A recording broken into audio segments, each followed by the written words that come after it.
సత్యసాయి వాహినులు మానవాళి ఉద్ధరణకై సాయి భగవానుని దివ్య హస్తాల నుండి జాలువారిన ఆధ్యాత్మిక సాహితీ సౌరభాలు.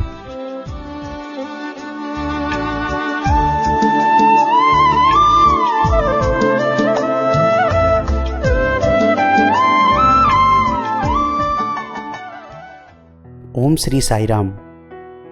1958 మహాశివరాత్రి పర్వదినం నాడు భక్తుల ప్రార్థన మేరకు స్వామి స్వయంగా పేరునిస్తూ సనాతన సారథి అనే మాసపత్రికను ప్రారంభించారు. సత్యసాయి భగవానుడే స్వయంగా ప్రేమవాహిని, ధర్మవాహిని, జ్ఞానవాహిని ఇలా 15 వాహినుల పేరిట 26 ఏళ్ల పాటు ప్రతి మాసం వ్యాసాలను సనాతన సారథికి అనుగ్రహించారు. సాయి తత్వబోధ, సాయి ప్రేమ సారం ఈ 15 వాహినులలో నిక్షిప్తమై ఉంది. ఆ వాహినుల పరంపరలోని ఇప్పుడు మీరు వినబోయేది రామకథా రసవాహినిలోంచి ఒక భాగం.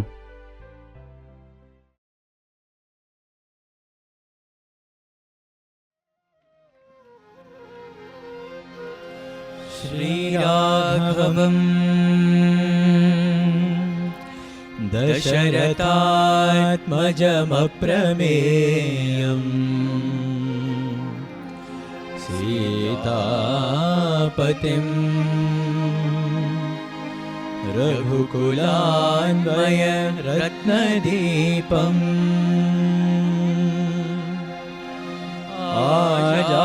ఆజానుబాహం అరవింద దళాయతాక్షం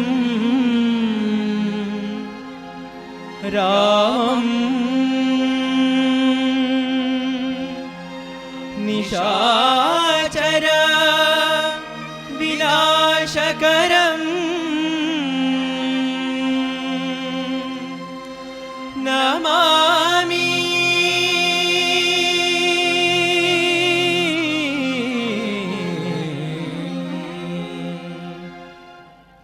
రామకథను వినరయ్యా, రామకథను వినరయ్యా, ఇహ పరసుఖములనొసగే సీతా రామకథను వినరయ్యా.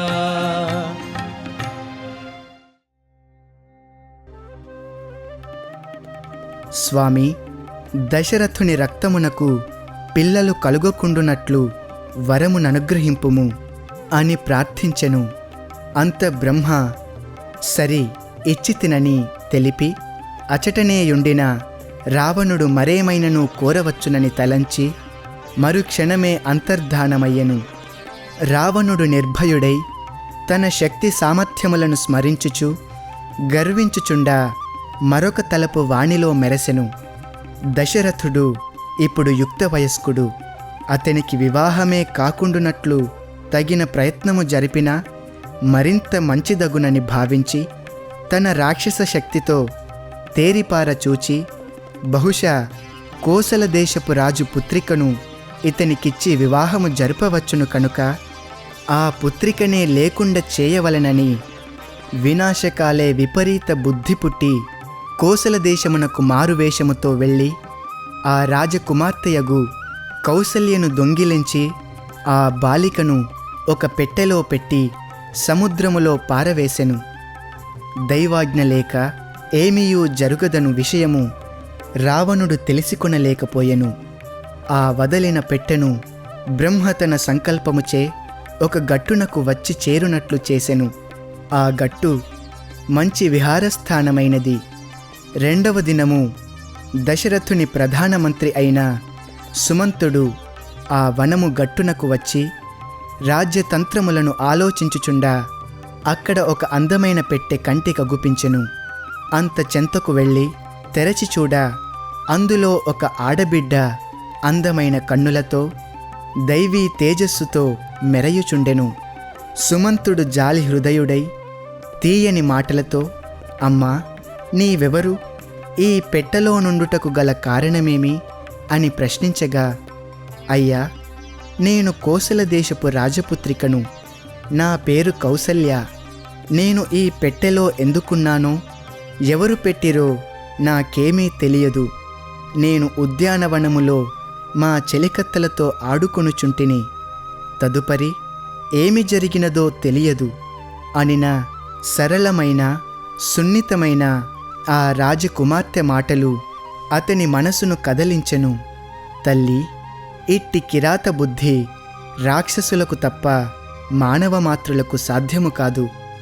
నేను నిన్ను తీసుకుని పోయి మీ తండ్రిగారికప్పగింతును, రమ్ము నా వెంట అని సుమంతుడు రథమందుంచుకొని కోసల దేశమునకు తీసుకొని పోయి రాజునకు అప్పచెప్పి జరిగిన వృత్తాంతమును తెలిపెను. అంత కోసల దేశపు రాజు సుమంతుని అనేక విధముల ప్రశ్నించెను. అతడు దశరథ మహారాజునకు మంత్రి అనియు, దశరథునకు ఇంకనూ వివాహము కాలేదనియూ తెలుసుకొని సంతసించి, మంత్రి, మీ రక్షణచే లభించిన ఈ కన్యను మీ రాజునకే ఇచ్చి వివాహము చేయ తలంచితిని. నీవు సత్వరమే వెళ్ళి మా అంగీకారమును రాజున కిరిగింపుమని పసుపు కుంకుమలతో తమ పురోహితుని వెంటబెట్టి సుమంతుని తగిన రీతిగా గౌరవించి పంపెను. సుమంతుడు వెళ్ళి జరిగిన వృత్తాంతమును దశరథున కెరిగించెను. దశరథుడు కూడాను ఇందులకు సమ్మతించినటులా తాను కూడాను కొన్ని కానుకలనిచ్చి తమ పురోహితుని వెంటబెట్టి కోసల దేశమున కంపెను. ముహూర్తము నిర్ణయించిరి. దశరథుడు చతురంగ బల సమేతుడై మంగళవాద్యముల ధ్వనులు మిన్నుముట్ట అత్యంత వైభవముగా కోసల దేశమునకు తరలిపోయిరి. కౌసల్య దశరథుల వివాహము అతి సుందరముగా వైభవముగా జరిగెను. అంతా కోసల దేశపు రాజు సుమంతుని చేరపిలిచి, ఈ మంగళ కార్యమునకు నీవే కర్తవు. దైవము సృష్టికర్త అయినప్పటికీ ప్రాకృత లోకమున నా కుమార్తెను కాపాడి ఈ కార్యమును జరుగునట్లు చేసినది నీవే. కనుక నీకు నేనేమి కృతజ్ఞతావందనములర్పింతును? నా మాట విందువేని నేనే ఆ మంగళ కార్యమును కూడా అత్యంత వైభవముగా జరిపింతునని తెలిపెను. అందుకు దశరథుడు సుమంతుడు అంగీకరించగనే గర్గకుల సంభూతుడైన వీరదాసుని కుమార్తెను సుమంతునికిచ్చి వివాహము జరిపెను. రాజు మంత్రుల వివాహములు ఒక విచిత్రమైన చరిత్రగా పురమంతయు ప్రాకెను. పురమే కాదు, దేశమంతయు తెలిసి ఆశ్చర్య ఆనందములనొందిరి. వివిధ వేడుకలతో 3 దినములు కోసలపురమున రాత్రి పగలను భేదమే తెలియక వివాహ కార్యక్రమములు జరిగెను.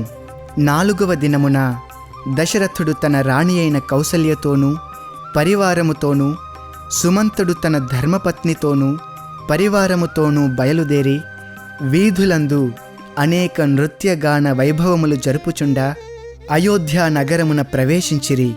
అయోధ్యావాసులు తమ మహారాజునకును మంత్రిగారికిని వివాహము జరిగిన ఆనందమును పట్టలేక మైమరచి జేజేలు సలుపుచు మహారాణి గారిని చూచుటకు వీధులలో స్త్రీ పురుషులు బారులు తీరి సుగంధ పరిమళములతో పన్నీరు చల్లుచు మంగళహారతులెత్తిరి. రాజు పురమున ప్రవేశించి తన కార్యక్రమములు తాను యథావిధిగా ఆచరించుచు రాణితో కూడి అప్పుడప్పుడు వనవిహారము సలుపుచు ఈ రీతిగా కాలము గడుపుచుండెను. దినములు, నెలలు, సంవత్సరములు గడచినవి. రాజునకు కొంత నిరాశ ప్రారంభమాయెను. పుత్రులు లేరను కొరత పీడింపదొడగెను. పండితుల సలహాలను, మంత్రుల అభీష్టములను పట్టపురాణి అయిన కౌసల్యాదేవి సంతృప్తిని పురస్కరించుకొని సుమిత్రను వివాహమాడెను. ఆమె పేరుకు తగిన గుణవతి. కౌసల్య సుమిత్రలు తల్లి బిడ్డల కంటే అధిక ప్రేమలతో ఒకరినొకరు అనుసరించి సహన త్యాగ కరుణలతో మెలగుచుండిరి. ఎంత కాలమైనను రాణులిరువురికి ఎట్టి శుభసూచనలు కనిపించకుండుటచే ఇక తమకు పుత్రులు పుట్టరను నిరాశచే వారిరువురి సలహాననుసరించి దశరథుడు కాశ్మీర దేశపు కేకయరాజు కూతురు కైక అను సౌందర్యరాశిని పెండ్లాడెను. ఈ కైకను పెండ్లాడుటకు పూర్వము కేకయరాజు కొన్ని నిబంధనలను పెట్టెను. 1.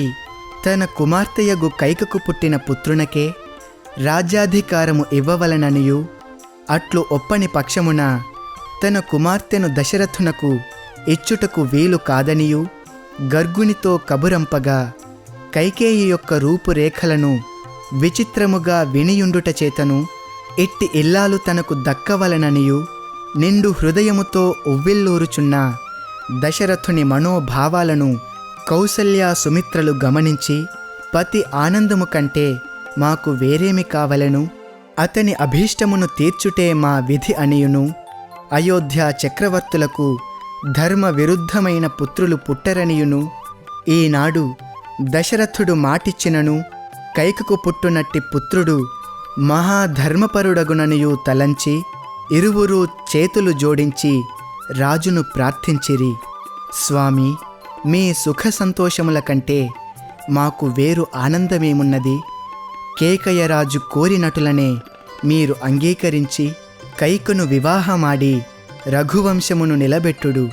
ఇందుకు మీరేమాత్రమును యోచించనక్కరలేదు అని వారు ఉత్సాహమును చూపి మరింత ప్రోత్సహించుట చేత కేకయరాజు పెట్టిన హద్దులను తప్పక ఒప్పుకొందుననియు, వివాహమునకు తరలి వచ్చుచున్నామనియును కట్నములతో పురోహితులను గర్గుని వెంట పంప కేకయరాజు అత్యంత ఆనందముతో వివాహమునకు తగిన ఏర్పాట్లు అతి వైభవముగా గావించెను.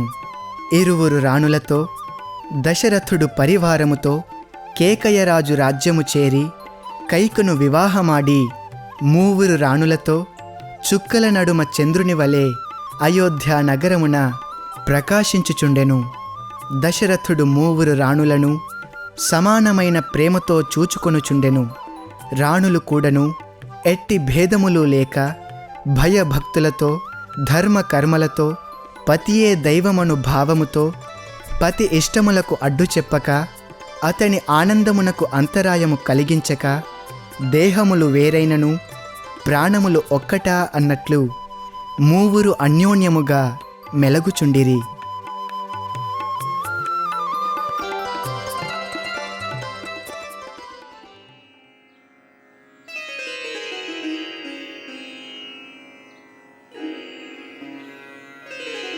మూడు. శ్రీరామ జననము. కాలము గడచిన కొలది రాజునకు రాణులకు యువావస్థ దాటదొడిగెను.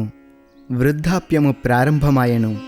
కాని పుత్రప్రాప్తి సూచనలేవియును కనిపించకుండుటచే సర్వసౌఖ్య సదుపాయములతో అంతఃపురము కళకళలాడుచున్నను రాజు రాణుల హృదయములందు అశాంతి విచారము తాండవమాడుచుండెను.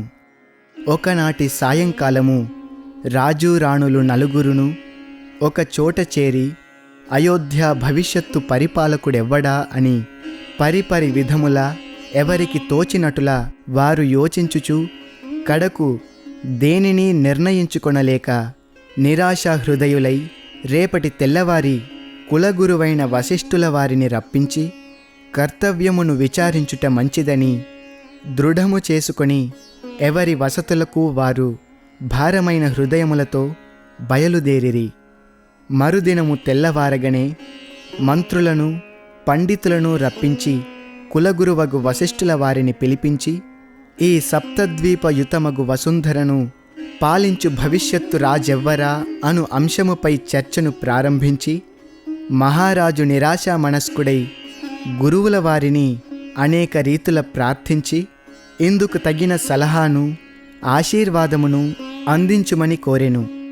అంత వశిష్ఠుల వారు దీర్ఘాలోచన సలిపి కన్నులు తెరచి, రాజా, మీరింత విచారించనక్కరలేదు.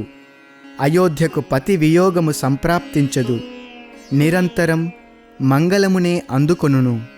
ఈ వసుంధరను నిత్య కళ్యాణము పచ్చని తోరణములతో కళకళ కిలకిల ధ్వనులతో ధర్మరక్షణ సాగించగలదు. వేరు రాజకుమారుని ఈ రాజ్యాధిపతిగా చేయ నేనంగీకరించను. దైవ కటాక్షము అపారము. మీ ధర్మవ్రతమే మిమ్ములను పుత్రానందమున ముంచి తేల్చును. ఇక ఆలస్యము చేయక విభాండక మహాముని కొడుకగు ఋష్యశృంగుని పిలిపించి అతని చేత తగిన ఏర్పాట్లు గావించి పవిత్రమగు పుత్రకామేష్టి యాగమును గావింపుడు, తప్పక మీ మనోరథమీడేరును అని నిస్సంశయముతో పలికిన పదములను తెరలో నుండి వింటూ ఉన్న రాణుల హృదయములు ఆనందముతో నిండెను. నూతన ఆశాసుమములు మొగ్గలు వేయ రాణులు దైవమును ప్రార్థించి లోనికి వెళ్ళిరి. మహారాజు విభాండక మహాముని కుమారుడగు ఋష్యశృంగుని పిలిపించుటకు తగిన వారెవ్వరా అని విచారించి తన బాల్య స్నేహితుడు అంగదేశపు రాజగు రోమపాదుని పిలిపించి అతనితో తగిన ఏర్పాట్లు గావించెను. సరయూ నది తీరమున యజ్ఞమొనర్చుటకు తగు అందమైన వేదికలు నిర్మించిరి. అయోధ్య ఎక్కడ చూచినను తోరణములతో కళకళలాడదొడగెను. అనుకొన్నట్లు ఋష్యశృంగ మహాముని శాంతా సమేతుడై అయోధ్యలో కాలు పెట్టెను. రాజు వారిని సింహద్వారమున పాదములు కడిగి ఆ జలమును శిరమున ప్రోక్షించుకొని లోనికి తోడ్కొనిపోయి ఉన్నతాసనమున ఆసీనుని గావించి వశిష్ఠుల వారికి నమస్కరించి తన ప్రార్థనగా యజ్ఞ విధానమును ఎట్లు గావించవలెనో ఋష్యశృంగుని అడుగగోరెను. అంత మంత్రులు, పండితులు, మహారాజు వారి వారి ఆసనములపై కూర్చొనుటకు ఋష్యశృంగుల వారు ఆజ్ఞాపించి యజ్ఞ విధానములు ఒక్కొక్కటి విపులంగా తెలుపుచుండా ప్రధాన పండితుడు దానిని వ్రాసుకొనుచుండెను. ఎవరెవరు ఏ ఏ స్థానములందు కూర్చునవలెనో వాటిని కూడాను స్పష్టముగా తెలిపి రేపటి తెల్లవారి 7 గంటలకే యజ్ఞము ప్రారంభించవలెనని నిర్ణయించెను. ఈ వార్త పురమున క్షణములో ప్రాకెను. తెల్లవారి వీధులు పచ్చని తోరణములతో జన సమూహములతో క్రిక్కిరిసిపోయెను. సరయూ తీరము జనమయమాయెను.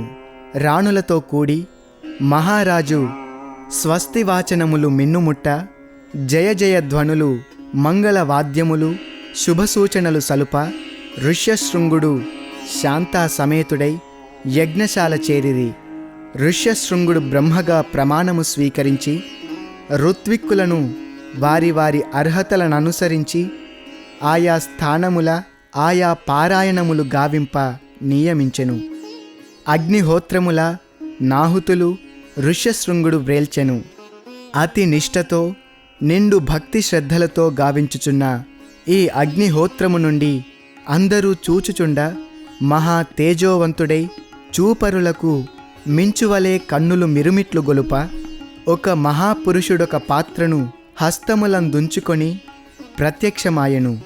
ప్రజలు, ఋత్విక్కులు ఆనంద ఆశ్చర్య భయ ఆందోళనలతో దిగ్భ్రాంతులై ఎక్కడి వారక్కడ స్తంభించిపోయిరి. రాజు రాణులు భక్తి శ్రద్ధలతో ఆ మహాపురుషుని వైపు చూచుచు ఆనంద బాష్పములు రాల్చుచు చేతులు జోడించుకొని ప్రార్థించుచుండిరి. ఋష్యశృంగుడు దృష్టిని చలించనీక నిష్టను వీడక అగ్నిహోత్రములో నాహుతులు వ్రేల్చుచుండెను. ఇంతలో ఒక ప్రళయ శబ్దము వలె అంతరిక్షము నుండి పలుకులు వినిపించెను. ఋష్యశృంగుడు ఆహుతులను ఆపి విషయమేమిటాయని విన ప్రారంభించగా, మహారాజా, నీవీ పాత్రనందుకొని ఇందులోని పాయసమును యథోచితముగా 3 రాణులకు విభజింపుము అని దశరథుని చేతికి ఆ పాయసపు పాత్రనిచ్చి అగ్నిహోత్రము నుండి ఉద్భవించిన మహాపురుషుడు అంతర్ధానమాయెను. ఈ మహాద్భుతమును చూచిన ప్రజలు, ఋషులు, పండితులు, రాజులు మహదానందమునొంది పూర్ణాహుతి గావించి పాత్రను హస్తమందుంచుకొని ఊరేగింపుతో రాజభవనమును చేరిరి. రాణులు గురువాజ్ఞననుసరించి అభ్యంగ స్నానములాచరించి అతి నిష్ఠతో పూజాగృహమును ప్రవేశించిరి. అచట వశిష్ఠుల వారు పూజాది కార్యములు పూర్తి చేసి అగ్నిదేవుడొసగిన బంగారు పాత్రయందలి పాయసమును బంగారు గిన్నెలలో పోసి సిద్ధముగాయుండెను.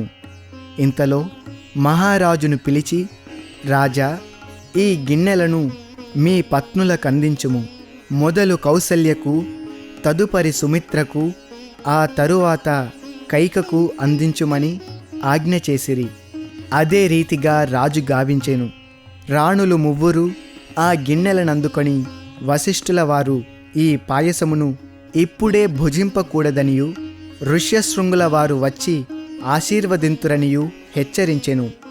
అంత వారు లోనికి వెళ్ళి తలలకు పొగవేయుటకు దాసీలు సిద్ధముగా వేచియుండుట చేత కౌసల్య కైక పాయసపు గిన్నెలను పూజాగృహములందు భద్రపరచి తలలార్పుకొనుచుండిరి. సుమిత్ర మేడ పైభాగమునకు వెళ్ళి గిన్నె ఒక చోటున ఉంచి వెంట్రుకలు ఆర్పుకొనుచు పట్టపురాణియగు కౌసల్యకు పుట్టిన కుమారునకు పట్టము కట్టుట రాజనీతి.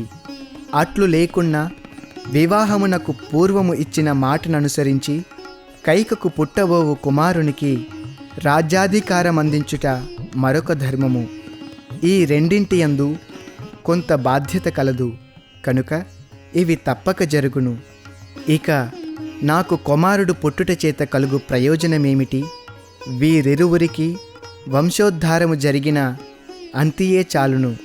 ఏ బాధ్యతలకు అర్హుడు కాని కుమారుడు నాకు పుట్టుట కంటెను పుట్టకుండుటే మేలని తలంచుచు ఆలోచించుచు కడకు దైవేచ్ఛ కానున్నది కాక మానదు, గురువాజ్ఞ రాజాజ్ఞ అని లోనికి వెళ్ళవలనని అనుకొనుచుండగనే ఎక్కడి నుండి వచ్చెనో ఒక గరుడు వచ్చి ఆ బంగారు గిన్నెను తన్నుకొనిపోయెను.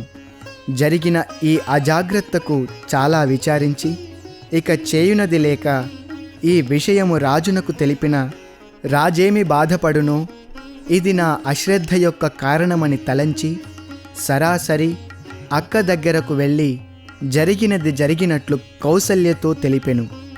ఇంతలో కైక కురులార్చుకొని బంగారు గిన్నె తీసుకొని కౌసల్య గృహమునకు వచ్చెను. మూవురు చేరి విషయము తెలిసికొని ఒకే ప్రేమతో అక్క చెల్లెండ్ర వలె మెలుగుచుండుట చేత రాజుకు కష్టము కలుగక సుమిత్రను నిరాశకు గురి కానివ్వకుండుటకై మరొక గిన్నెను తెప్పించి కౌసల్య పాయసమునందు కొంత భాగమును కైక పాయసమునందు కొంత భాగమును ఆ గిన్నెలో వేసి సుమిత్ర కందించిరి. మువ్వురు పూజాగృహమున పీఠములపై కూర్చొని బయట పండితులు ఆశీర్వచనములు మంత్రరూపముతో అందించుచుండా ఋష్యశృంగముని ఆశీర్వదించా ముగ్గురు రాణులు పాయసమును భుజించి తీర్థములు స్వీకరించి పూజాపీఠమునకు నమస్కరించి ఋష్యశృంగమునికి నమస్కరించి వారి వారి నివాసములకు వెళ్ళిరి. కొంతకాలము గడచెను. మువ్వురు రాణులు గర్భమును ధరించిరను వార్త పురమంతయు ప్రాకెను. రాణుల యొక్క దేహములు కాంతివంతమై కళకళలాడదొడగెను. 10వ మాసము వచ్చెను. దాదులు ఇప్పుడో అప్పుడో అని ప్రసవ సమయములకు సర్వసిద్ధములు గావించి రాణులను అతి జాగ్రత్తగా చూచుకొనుచుండిరి. ఇంతలో కౌసల్యకు ప్రసవ బాధలు ప్రారంభమైనవని విని దాదులు రాణి మందిరమునకు వెళ్ళుచుండగనే పట్టపు రాణిగారికి కుమారుడు కలిగెనను వార్త అంతఃపురమంతయు ప్రాకెను. 2వ దినము కైకకును ఒక పుత్రుడు కలిగెను. 3వ దినము సుమిత్రకు ప్రసవ బాధలు ప్రారంభమయ్యి ఆమె 2 కుమారులను కన్నదని అంతఃపురమే కాక పురమంతయు ఈ వార్త వ్యాపించెను. అందరూ ఆనందించిరి. భూమి సస్యశ్యామలమయ్యెను. సర్వవాద్యములు మ్రోగినవి. మేఘములు ఆనంద జల్లులు పన్నీరు జల్లుల వలె పరిమళమైన బిందువులతో 2 నిమిషములు అంతఃపురము పైన మాత్రమే కురిపించెను. ఈ రీతిగా పుత్రులు పుట్టిన తక్షణమే ఎచట చూచినా శుభములే కనిపించెను. దశరథ మహారాజు ఆనందమునకు అంతులేదు. కుమారుడు ఒక్కడైనను లేరని విచారించుచున్న సమయమున 4 పుత్రులు ఒకే పరి కలిగిన వార్త వర్ణనాతీతమైన ఆనందము. రాజు బ్రాహ్మణులను పిలిపించి వారలకు సువర్ణ గో భూదానములు గావించెను. బీదలకు తగు రీతి ధనమును ఇప్పించెను. వసతులు కల్పించెను. వస్త్రములు పంచెను. అన్నము పెట్టించెను. ఎక్కడ చూచినను ప్రజలు జయ జయ ధ్వనులు గావించుచుండిరి. శుభచిహ్నములకు సభ్యులు నాట్యములు గావించదొడగిరి. మాకు క్రొత్త ప్రభువులు అవతరించిరను ఆనందముతో ప్రజలు వారింటిలో వారిలకు పిల్లలు కలిగిన దానికంటెను ఎక్కువగానే ఆనందించుచుండిరి. కొందరు స్త్రీలు తమ రాణులకు కొమరులు కలిగినది భగవత్ కటాక్షమే అని విశ్వసించి భగవంతునకు ధన్యవాదములన్నట్లు పూజలు గావించిరి.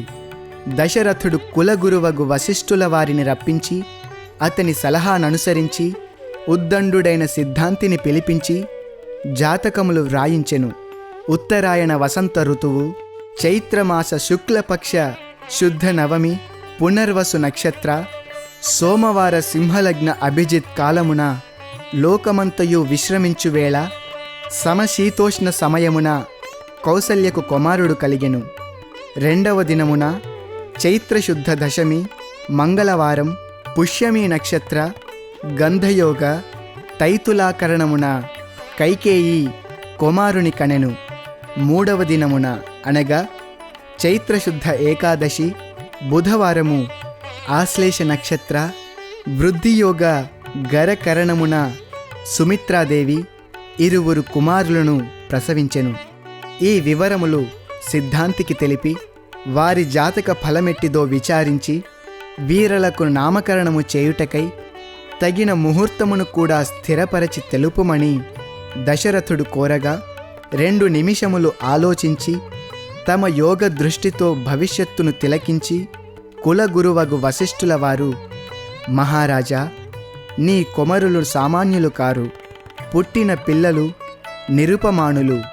వారలకనేక పేరులు కలవు. వారు నిజముగా మానవ మాతృలు కారు. మానవాకారమును ధరించిన దేవతా అంశములు, దివ్యమూర్తులు. ఇది ప్రజల భాగ్యమనే చెప్పవచ్చును. ఇట్టి పవిత్ర పురుషులకు నామకరణము గావించుట నా భాగ్యమని భావించుచున్నాను. తల్లులు వేరైనను తండ్రి ఒకడే అగుట చేతను కౌసల్యాదేవి ప్రసవంతోనే పురుడు అందరికినీ ప్రారంభమైనది. ఈ మధ్యలో వచ్చిన పురుడు అంత పాటించనక్కరలేదనియును ప్రథమ పుత్రుని జన్మముననుసరించి 10వ దినము దాటగనే అనగా 11వ దినమున నామకరణమునకు మంచి సమయమనియును ఆనాటికి తగిన సన్నాహములు గావింపుమనియు తెలిపి రాజు నమస్కారమును అందుకొని వశిష్ఠుల వారు వెళ్ళిపోయిరి. సిద్ధాంతిగారు కూడాను దానిని అంగీకరించి నామకరణమునకు తగిన సామాగ్రి పట్టీని తయారుచేసి పురోహితుని చేతికిచ్చి రాజు అందించిన కానుకలను అందుకొని ఆనందముతో వెడలిపోయెను. ఆనాటి నుండి దశరథుడు తమ బంధుమిత్రులకు, రాజులకు, సామంతరాజులకు, ఋషులకు, పండితులకు నామకరణ వృత్తాంతమును వారి వారి స్థానమును అనుసరించి పత్రములను పరివారముతోనూ, పండితులతోనూ, బ్రాహ్మణులతోనూ, మంత్రులతోనూ తెలిపి పంపెను. 10 దినములు గడచెను. అయోధ్య పట్టణమును అత్యంత రమణీయముగా అలంకరించి గంధర్వులు గానము చేయుచున్నారా అన్నట్లు ఎచ్చట చూచినను అతి రమ్యమైన గానము గాలిలో లీనమయ్యి దేశమునంతయు వ్యాపింపజేయుచున్నదా అన్నట్లు వినిపించెను. వీధులలో పరిమళ ద్రవ్యములు చల్లదొడగిరి. అయోధ్య నగరము జనులచే క్రెక్కిరిసిపోయెను. పండితులు, ఋషులు మాత్రమే అంతఃపురమును ప్రవేశించిరి. మిగిలిన రాజులు ప్రజలకు తగిన వసతులు ఏర్పరచి రాజభవనమునకు ముందు భాగమున అందరూ ఆసీనులగుటకు తగిన పందిళ్లు వేసియుండుటచే అందులో చేరి నామకరణ వైభవమును తిలకించుచుండిరి. ఇంతలో దర్బారు హాలునకు మంగళవాద్యములతో, బ్రాహ్మణ స్వస్తివాచకములతో సుమంగళులు శుభవచనములు పలుకుచుండా కౌసల్య, సుమిత్ర, కైకేయి తమ బిడ్డలను పొత్తిల్లో ఉంచుకొని ఒకరి వెనుక ఒకరు వరుసగా వచ్చుచుండా ఆ 3 తల్లులు బ్రహ్మ, విష్ణు, మహేశ్వరులను బాలల రూపముతో బాహ్యలోకమునకు ఎత్తుకొని వచ్చు దేవతా స్త్రీల వలె కనిపించిరి. వారి ఆనందము, తేజస్సు వర్ణనాతీతము. ప్రజలు వారలను చూడగనే జేజేలు చెప్పిరి. స్త్రీలు మంగళహారతులెత్తిరి. 3కి 3 ఉన్నతాసనములు తగినట్లుగా సిద్ధము చేసియుండిరి. అందులో మొదట కౌసల్య, తరువాత సుమిత్ర, తరువాత కైక ఆసీనులైరి. కౌసల్య కుడి ప్రక్కన దశరథుడు ఆసీనుడాయెను. బ్రాహ్మణులు మంత్రములు ప్రారంభించిరి. ఒకవైపున హోమములు మొదలుపెట్టిరి. బంగారు పళ్ళెరములలో బియ్యమును పోసి వాటిపై మెత్తని వస్త్రములు పరిచి అందుపై పిల్లలను పరుండబెట్టి వశిష్ఠుల వారి ఎదుట పెట్టిరి. కౌసల్య కుమారుడు వశిష్ఠుల వారి వైపు చూచుచూ ఏదో పాత పరిచయమున్నట్లు చూపరులకు ఆశ్చర్యము కలిగించునట్టులా వశిష్ఠుల వారిని చెంతకు రమ్మని పిలిచినట్లు ఆ బాలుడు గంతులు వేయదొడగెను.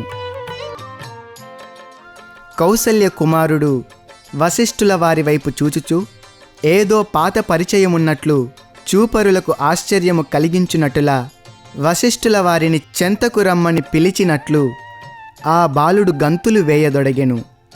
అంత గురువు ఆ బాలుని చర్యలను చూచి ఆనందమును పట్టలేక ఆనంద బాష్పములు తుడుచుకుంటూ అక్షతలు చేతపట్టి, రాజా, కౌసల్యానందవర్ధనుడు అందరికీ ఆహ్లాదము కలిగించును. అతని గుణరూపములు అందరినీ క్రీడింపజేయును. యోగులే ఇతనిని రమింతురు. కనుక నేటి నుండి బాలుడు రాముడను పేర బరగుచున్నాడు అని కౌసల్యానందనునకు రాముడని నామకరణము గావించెను. అంత ఋషులు భళి సరి అయిన నామమునందించిరి. తదుపరి సుమిత్రానందవర్ధనులైన 2 బాలురను తిలకించి పెద్ద బాలుని చూచి శౌర్య వీర్యములను ప్రదర్శించు లక్ష్మీ సంపన్నుడు కాగలడనియు లక్ష్మీనారాయణుల సేవనే తన శ్వాసగా భావించి ఆచరించును కనుక అతనికి లక్ష్మణుడనియు అతని తమ్ముడు శత్రువులను నాశనము చేసి అన్నల అడుగుజాడలను అనుసరించి శాంతచిత్తుడై ప్రవర్తించును కనుక ఆ బాలుడు శత్రుఘ్నుడనియు పిలువబడును అని ఆశీర్వదించెను.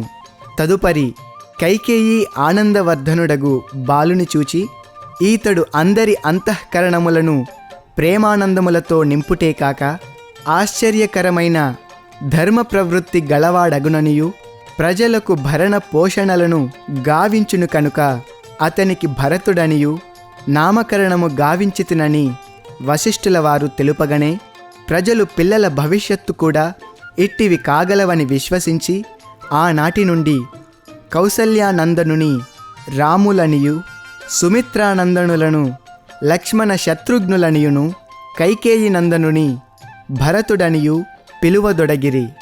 వచ్చిన వారలకు భోజనములు ఏర్పాటు గావించి అందరినీ సంతృప్తిపరచి ఎవరికి తగిన గౌరవములు వారలకు గావించి దానధర్మములు సలిపి గోవులు భూములు సువర్ణములు పంచిపెట్టి వచ్చిన వారలందరికీ నచ్చినట్టులా చూచి చేసి పంపించిరి. ఆనాటి నుండి పిల్లలు దినదిన ప్రవర్ధమానులై అమ్మల చెంత పెరుగదొడగిరి. ఇందు ఒక విచిత్రము జరుగుచుండెను. ఏమనా బాల్యము నుండియు లక్ష్మణుడు రాముని, శత్రుఘ్నుడు భరతుని అనుసరించుచుండిరి. అనుసరించుటే కాదు, ఒకరినొకరు వీడలేని స్థితిలో పెరుగుచుండిరి.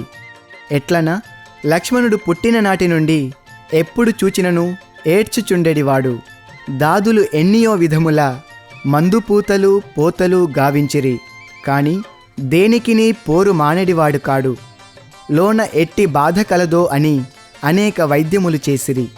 ఈ బాధ వైద్యముతో పోయేడిది కాదని తలంచి ఒకనాడు సుమిత్ర గురువుగారికి నమస్కరించి, స్వామి, పుట్టినది మొదలు లక్ష్మణుడు ఎందులకో అతిగా ఏడ్చుచుండును.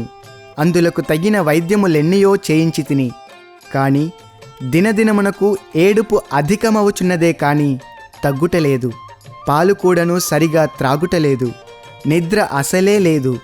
ఈ రీతిగా ఉండిన బిడ్డ అభివృద్ధి ఎట్లుగాంచును?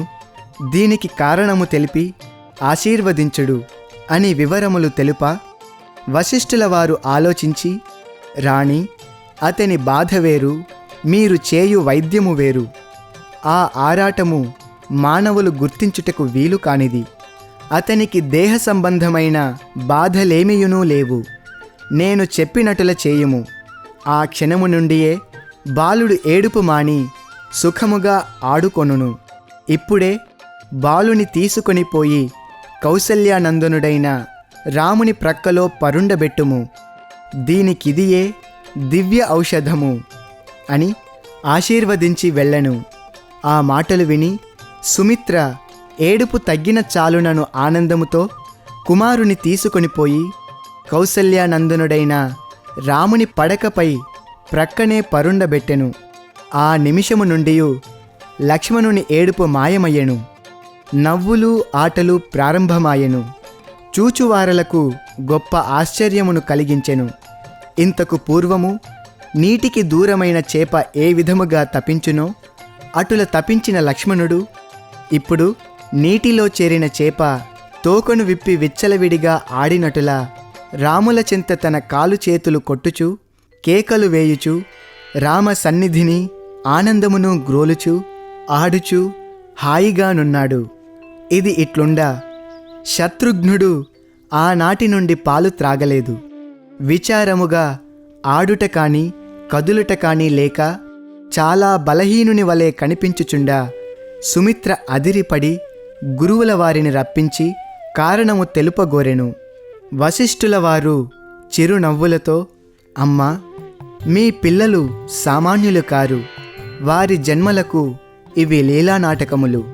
శత్రుఘ్నుని భరతుని పడకపై పరుండబెట్టుము, అతని నిత్యకర్మలు సక్రమముగా జరుగును, సంతోషముగా నుండును, దీనికి విచారించనక్కరలేదని ఆశీర్వదించి వెళ్ళెను. సుమిత్ర అటులనే చేసెను. ఆనాటి నుండి లక్ష్మణుడు రాముని చెంత, శత్రుఘ్నుడు భరతుని చెంత పెరుగజొచ్చిరి. వారల ఆనందమునకు అడ్డులేదు, అభివృద్ధికి కొరత లేదు. దినదినమునకు సూర్యకాంతి వలె ప్రకాశించుచు పెరుగదొడగిరి. సుమిత్ర చేయునది లేక పిల్లల ఆనంద అభివృద్ధులే తన ప్రాణసమముగా భావించుట చేత కౌసల్య దగ్గర కొంతసేపు, కైక దగ్గర కొంతసేపు పిల్లల సేవలు చేసి అటూ ఇటూ తిరుగుచు వారలకు తగిన సేవలు చేయుచు పిల్లలకు దాసివలే పని చేయుటయే కాని తల్లివలే మెలగుటకు అవకాశము లేకపోయేడిది. ఇది నా గ్రహచారమని ఒకనాడు ఇటులగుటకు కారణమేమియో అని ఏకాంతముగా గురువుల చెంతకు పోయి ప్రార్థించగా గురువు ఉన్నదున్నటుల విన్నవించెను. అమ్మా, లక్ష్మణుడు రామ అంశమందలివాడు, శత్రుఘ్నుడు భరతుని అంశమందలివాడు అని మాత్రము చెప్పుచుండగనే సుమిత్ర, అవునవును, నాకీనాడు బోధపడినది, ధన్యురాలను అని నమస్కరించి వెళ్ళిపోయెను. ఆనాడు పాయసము గ్రద్ద తన్నుకొని పోగా రాజు కోపించునేమో అని కౌసల్యకును కైకకును తెలుప వారు సరళ సహన హృదయులై ఆమె పాయసమందు కొంత భాగము, ఈమె పాయసమందు కొంత భాగము నాకందించిరి. అవియే వారి వారి అంశములు కాకున్నా నాకు మాత్రమే ఇరువురు పుత్రులు కలుగుటకు కారణమేమి? ఇరువురి అంశములను భుజించి తిని కనుక ఈ బాలురు ఇట్టి సంబంధమును పొందియుందురు.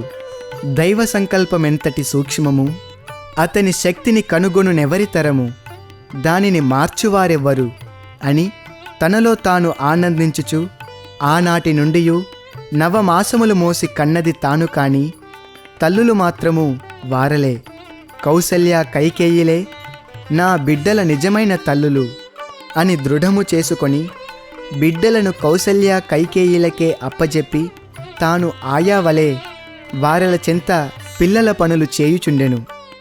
దాసీలే కాక రాజబంధువులు అనేక మంది పిల్లలను చూచుటకై నిత్యము వచ్చి పోవుచుండెడివారు. వారందరూ చూచి వెళ్ళిన తోడనే కౌసల్య పిల్లలకు దృష్టి తీయించి పారవేయించెడిది. కౌసల్యకు కొమరుల యందుండు అధికమగు ప్రేమ చేత దివారాత్రముల గమనము తెలిసెడిది కాదు. నిమిషము పిల్లలను విడిచి వెళ్ళడిది కాదు. స్నాన పూజాదులు కూడాను లక్ష్యమంతయు పిల్లల యందే ఉంచుకొని అతి శీఘ్రముగా పనులు చూచుకొని వచ్చడిది. ఒకనాడు రామలక్ష్మణులకు స్నానము చేయించి పొగలు వేసి బంగారు తొట్లలో పరుండబెట్టి తానే స్వయముగా పాట పాడి ఊయలనూపి పిల్లలు నిద్రించగనే దాసీలకు పిల్లలను చూచుకొమ్మని తెలిపి లోనికి వెళ్ళి పాయసము కాచి పూజగదికి తీసుకొని పోయి నైవేద్యము గావించెను. మరికొంతసేపటికి నైవేద్య ప్రసాదము తమ పిల్లలకు కొంత పెట్టవచ్చునని బంగారు గిన్నె తీసుకొని పూజగదిని ప్రవేశించగనే నైవేద్యముంచిన పాత్రను ముందు పెట్టుకొని జుర్రుకొనుచున్న రాములను చూచెను. ఆమె కన్నులను ఆమెయే నమ్మలేకపోయినది. ఇది నిజమా లేక భ్రమయ? తొట్లయందు నిద్రించు నా బాలుడు ఇచటికెట్లు వచ్చెను, ఎవరు తెచ్చిరి అని పరుగిడిపోయి తొట్లలో చూడ గాఢ నిద్రలో ఉన్న రాములను చూచి ఇది నా భ్రాంతి అని తనలో తాను సర్దుకొని పాయసము గిన్నెలో వేసుకొనుటకై పాత్రను చూడ పాత్రలో పాయసము గరిటెడైనను లేకపోవుటచే కుమారుని చూచినది భ్రాంతి కావచ్చును, పాయసము లేకపోవుట భ్రాంతి ఎట్లగును అని ఒకవైపున ఆశ్చర్యము మరొక వైపు సంశయమును ఆమెను ఉక్కిరి బిక్కిరి చేసెను. ఎటులనో ఆ గిన్నెలలో కొంత ప్రసాదముంచుకొని తొట్ల చెంత చేరి బాలుర నిద్రించు మోముల చూచుచుండెను. రాముడు చప్పరించుచు కన్నులు మూసుకొని లొట్టలు వేయుచుండా కౌసల్య ఆశ్చర్యముతో చిరునవ్వులతో మోమును తిలకించుచుండా రాముని మొగమున ఒక నిమిషము బ్రహ్మాండమే తిరిగినటుల కనిపించెను. కౌసల్య దేహమునే మరచి కన్నులు విప్పి రెప్పలు ఆర్చక పచ్చిగా చూచుచుండుట దాసీలు గమనించి అమ్మా అమ్మా అని అరచిరి. వారల అరుపులు కౌసల్యకు వినిపించలేదు. ఒక దాసి అమ్మ పాదములు పట్టి అమ్మా దేవి అని అనేక విధముల మేల్కొలిపెను. కౌసల్య ఉల్కిపడినట్టులా దేహమును గగురుపాటు పడినట్లు కదలించి దాసీల వైపు చూచి ఆశ్చర్యముతో మంచముపై కూర్చొని దాసి మీరు బాలుని చూచితిరా అని ప్రశ్నించెను. అవును తల్లి, మేమిక్కడనే యున్నాము, బాలుని చూచుచునేయున్నాము అని జవాబు చెప్ప ఎట్లు చూచితిరి, బాలునిలో ఏమైనా మార్పు కనిపించెనా అని కౌసల్య ఆతురతతో ప్రశ్నింప మాకెట్టి మార్పును కనిపించలేదు తల్లి, బాలుడు గాఢనిద్రలో ఉన్నాడు కదా అని జవాబు చెప్పిరి. కౌసల్య తాను చూచినదంతయు భ్రమయా లేక నిజమా? నిజమైనచో వారలందరికీ ఎందుకు కనిపించలేదని తనలో తాను అనేక విధముల ఆలోచనలు జరిపి కడకు పిల్లలు యజ్ఞ ప్రసాదముచే కలుగుటచే దైవ చిన్నెలు ఈ రీతిగా కనిపించి ఉండవచ్చునని తనకు తానే జవాబు చెప్పుకొని తిరిగి పుత్రవాత్సల్యములో మునిగి వారలకు తగిన పరిచర్యలు చేయుచు శుక్లపక్షములోని చంద్రుని వలె దినదిన ప్రవర్ధమానుడగుచుండిన పుత్రులను చూచుచు ముద్దాడుచు తల నిమురుచు బట్టలు సర్దుచు ఆనందించుచుండెడిది.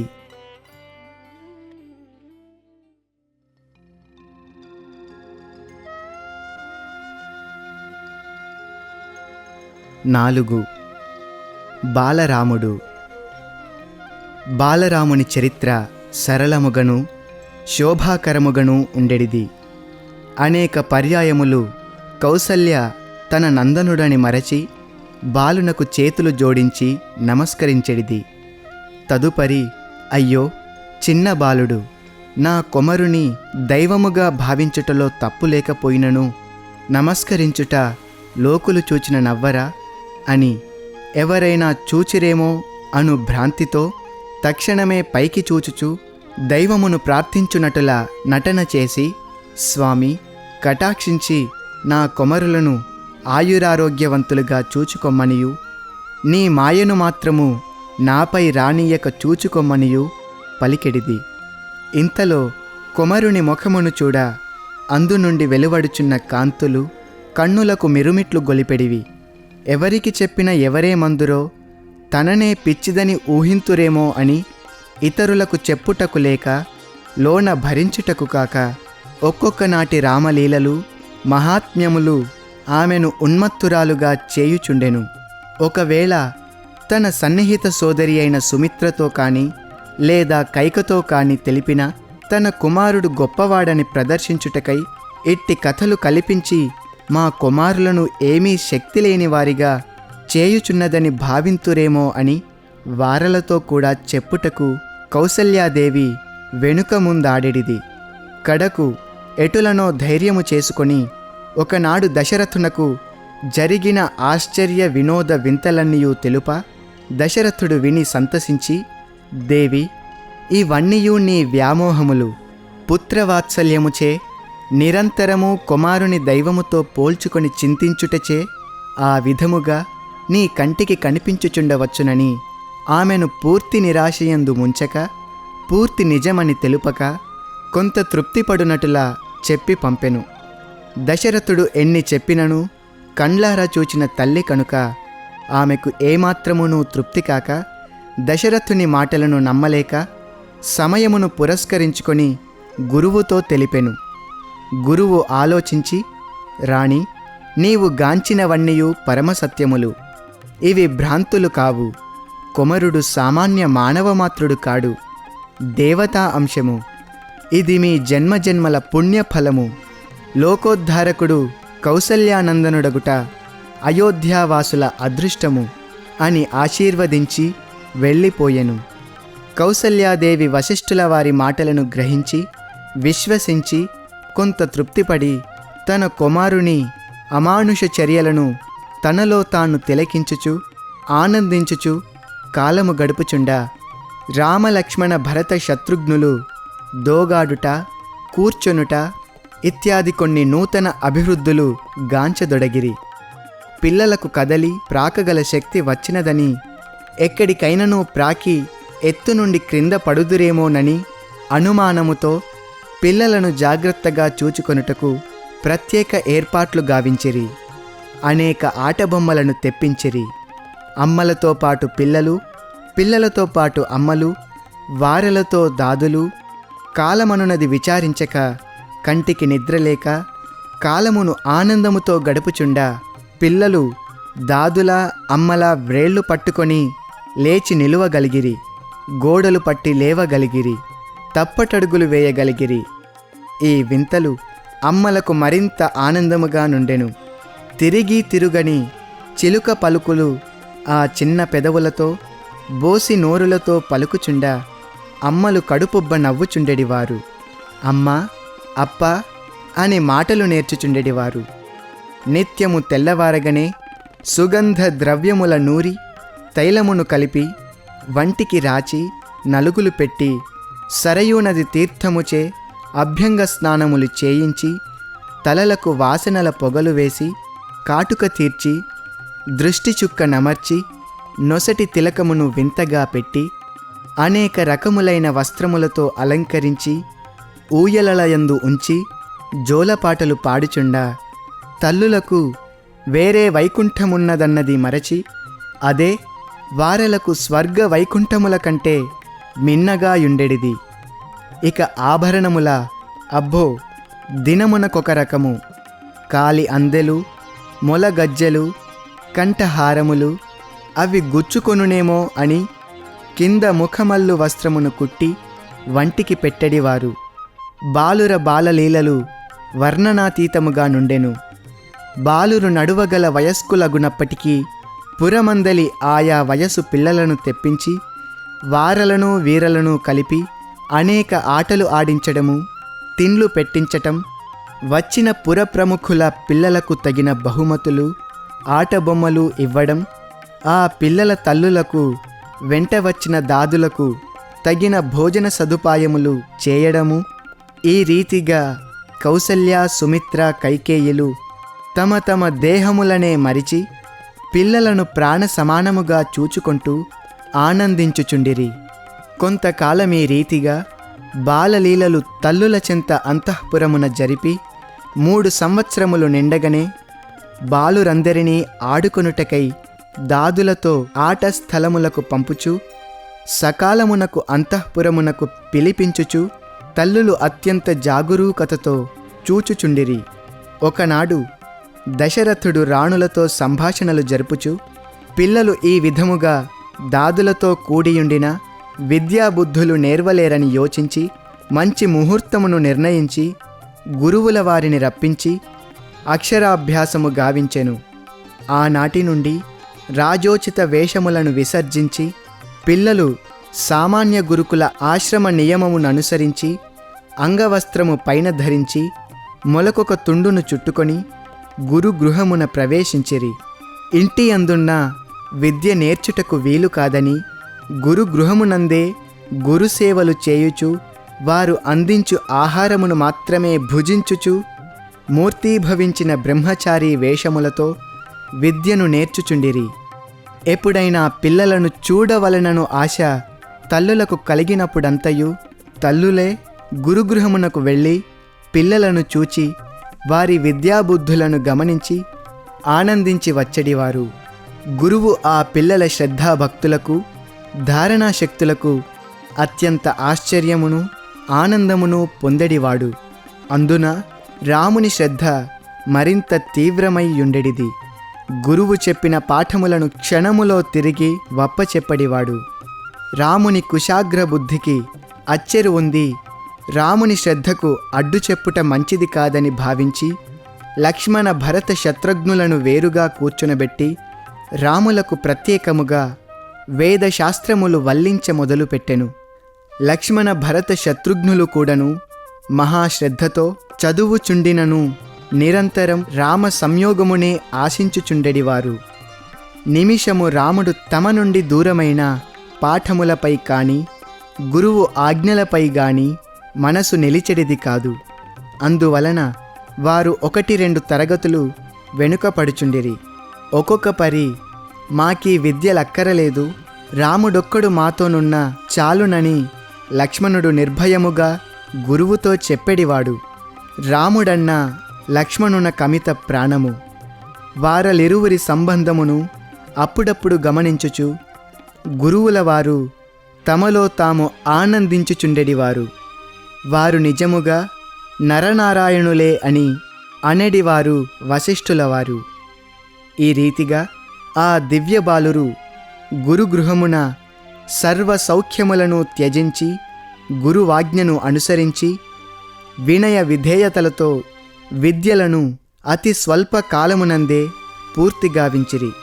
ఒకనాటి సాయం సమయమున దశరథుడు మంత్రితో కూడి గురుగృహమునకు వెళ్ళి వేదమును వల్లించుచున్న పుత్రరత్నములను చూచి వారి ముఖార విందముల నుండి వెలువడు ముత్యముల వంటి స్పష్ట పదములను విని పట్టలేని ఆనందమును పొందెను. తన కుమారులు ఈ స్వల్ప కాలములోనే ఇంత అభివృద్ధి గాంచిరని సంతసించెను. ఇంతలో రాముడు లేచి వచ్చి తండ్రికి నమస్కరించెను. అతను చేసినది చూచి మిగిలిన 3 సోదరులు తండ్రికి నమస్కరించి నిలువబడిరి. గురువుగారు రాజును సమీపించి రాజును మంత్రిని తగిన ఉన్నతాసనమైన చర్మాసనములపై కూర్చునుమని కోరెను. రాజు కుమారులు విద్యా విషయమై ఎంతవరకు అభివృద్ధి గాంచిరో ఆ విషయములను గురువుతో ముచ్చటించుట ప్రారంభించెను. వారి సంభాషణలను వినరాదని సూచనగా రాముడు తమ గ్రంథములను తీసుకొని గురువాజ్ఞను బడసి తన గదికి వెళ్ళెను. ప్రతి విషయమునందును రాములను అనుసరించు సోదరులు కనుక అతని మనసును గ్రహించి 3 సోదరులు వెళ్ళిపోయిరి. వారు తమ సంభాషణలను గ్రహించి అనుసరించిన రామచర్యను వశిష్ఠుల వారును దశరథుడును గ్రహించి పిల్లల క్రమశిక్షణకు ఎంతో పొంగిపోయిరి. వశిష్ఠుల వారు ఆనంద హృదయముతో, మహారాజా, తమ పుత్రులందరూ సమస్త విద్యలందును పారంగతులైరి. రాములకు సర్వశాస్త్రములు కూడాను తెలియను. అతడు సామాన్యుడు కాడు. నేను వేదశాస్త్రములు చెప్పుటకు మొదలు పెట్టగనే తనకు దీనికి పూర్వమే తెలిసినట్టులా పన్నములను అందుకొనెడివాడు. వేద పురుషులకే ఇది సాధ్యము కాని సామాన్యులకు చేత కాదు. పోని వేదము ఒక గ్రంథమైనను అయి ఉండినా ఎప్పుడైనను విరామ సమయమున చదివెనేమో అని తలంచుటకు వేదము గ్రంథము కాదు. గురు శిష్య పారంపర్యమై ఒకరు చెప్పుచుండా మరొకరు విని అనుసరించవలసినదే కాని చదువునట్టిది కాదు. వినికిడితో నేర్వవలసిన విద్య కనుకనే దీనిని శృతి అని కూడాను అందురు. అట్టి పవిత్ర పరమాత్మ శ్వాస సమానమైన వేదమును కొన్ని నెలలలో పూర్తిగా వెంచిన వారిని నేను ఇంతవరకు చూడలేదు. చూచుటేమిటి, ఏ చరిత్రయందును ఇట్టి వారుండిరని వినలేదు, చదువలేదు. మీ కుమారుని ఇట్టి అమానుష చర్యలు అనేకము ఎన్నని నుడువగలను మహారాజా. ఇట్టి పిల్లలు నా శిష్యులగుట నా తపఃఫలమే కాని వేరు కాదు. ఇక వారు నేర్వగలిగిన విద్యలేవియునూ లేవు. రాజధర్మముననుసరించి ఇక అస్త్రశస్త్ర విద్యలు నేర్వవచ్చునే కాని నా చెంత ఉండి తెలిసికొను విద్యలు పూర్తి అయినవి. ఈనాడు ముహూర్తము కూడాను మంచిదిగా ఉన్నది. వచ్చిన తమరు ఒకే పరి పుత్రులను వెంటబెట్టుకొని వెళ్ళుట మంచిది అని వశిష్ఠుల వారు సెలవీయగనే తక్షణమే పుత్రవియోగముతో బాధనొందుచున్న దశరథుడు ఆనందమును పట్టలేక నేత్రముల నుండి బిందువులు జలజలా రాలి ప్రక్కనేయున్న సుమంతునితో తెలిపి రాజభవనమునకు వెళ్ళి రాణులకి వార్త తెలిపి గురుదక్షిణగా పిల్లలు గురువునకు చెల్లించవలసిన కానుకలు తీసుకొని రమ్మని పంపెను. సుమంతుడు కూడాను ఆనందముతో అతి వేగముగా రాజభవనమునకు వెళ్ళి విషయమును తెలిపి కానుకలు తీసుకొని అనుకొన్న దానికంటెను శీఘ్రముగా వచ్చెను. అంతలో పిల్లలను పిలిపించి తమ తమ సామానులు సిద్ధము చేసుకొమ్మని గురువు ఆజ్ఞ చేసెను. అన్నియూ సిద్ధముగా చేసి రథమునకు పంపిరి. తండ్రి ఆజ్ఞను అనుసరించు రామలక్ష్మణ భరత శత్రుఘ్నులు గురుపూజ చేసి కానుకలందించి నమస్కరించి గృహమునకు వెళ్ళుటకు ఆజ్ఞను కోరిరి. మహర్షి ఆ పిల్లలను తన హస్తములలో చేర్చుకొని శిరస్సులను ముద్దాడి ఆశీర్వదించి వారలను వీడలేక కన్నుల నీరు తిరుగా ఎటులనో పొంగివచ్చు దుఃఖమును అరికట్టుకొని సెలవిచ్చెను. అంత పిల్లలు గురువుగారితో రథము వరకు వచ్చిరి. అందరూ రథములో ఆసీనులైరి. రథము కదలెను. పిల్లలు హస్తములు జోడించి గురువునకు నమస్కరించుచు వారు కూడాను కంటిధారలు కార్చిరి. అది చూచి దశరథుడు గురు శిష్యుల సంబంధమును అర్థము చేసుకొని తనలో తాను ఆనందించుచు భవనము చేరిరి. గురువు భారమైన హృదయముతో గృహమున ప్రవేశించెను. ఎటు చూచినను అతనికి దీపము లేని ఇల్లు వలె అంధకారము కనిపించెను. దీనిని ఈ రీతిగా చూచుచు విచారించిన ఇది ఒక మోహముగా మారగలదని గ్రహించి వాటి అనుభూతులను మరచుటకై ధ్యాననిష్ఠుడాయను. అంతలో బాహ్యభ్రాంతి వీడి అంతరానందమున మునిగి ఆ బాలురు నలుగురు ధర్మ అర్థ కామ మోక్ష స్వరూపులనియు లోకమున ఈ నాలుగింటిని బోధించి నిలబెట్టుటకై అవతరించిన దైవమూర్తులనియు గ్రహించి ఆనందించెను.